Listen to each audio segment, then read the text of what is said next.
December নিশিরাতের নির্বাচন এবং 2014 সালে 5ই জানুয়ারি ভোটারবিহীন বিনা প্রতিদ্বন্দ্বিতার নির্বাচন ছিল খুনি হাসিনা কর্তৃক ক্ষমতাকে কুক্ষিগত করার জঘন্য নাটক। পরপর 3টি জাতীয় সংসদ নির্বাচনকে প্রহসনের যাত্রাপালায় পরিণত করে অবৈধ আওয়ামী লীগ সরকার জনগণের ভোটাধিকারকে জাদুঘরে পাঠিয়েছিল। এখন সময় এসেছে গণতন্ত্রের ট্রেনকে আবার রেল লাইনে উঠানো। নির্বাচনের উপযুক্ত পরিবেশ সৃষ্টির মাধ্যমে দ্রুততম সময়ে জাতীয় সংসদ নির্বাচন দেখতে জনগণ আজ মুখিয়ে আছে।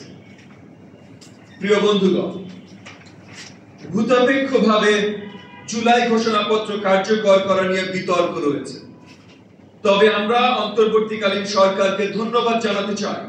তারা রাজনৈতিক দলগুলোর সাথে আলোচনা করে জুলাই ঘোষণাপত্র ঠিক করবেন বলে সিদ্ধান্ত নিয়েছেন। হয়তো কিছুদিনের মধ্যেই আমরা মাননীয় প্রধান উপদেষ্টার সাথে এই বিষয়ে সংলাপে বসব।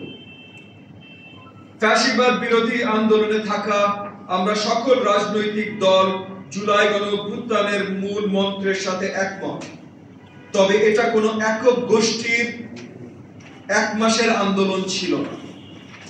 আন্দোলনে সক্রিয় থাকা, ত্যাগ স্বীকার করা এবং রক্ত ঝরানো রাজনৈতিক দলগুলোকে যদি কেউ প্রতিপক্ষ মনে করে, তাহলে জনগণের কাছে তারা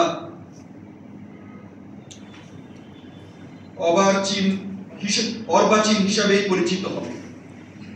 1-11 সরকারের সময়ও যেমন কিংস পার্টি গঠনের উদ্যোগ মুখ থুবড়ে পড়েছিল, বর্তমান সময়ও এমন কোনো কিছু ভালো ফল বয়ে আনবে না।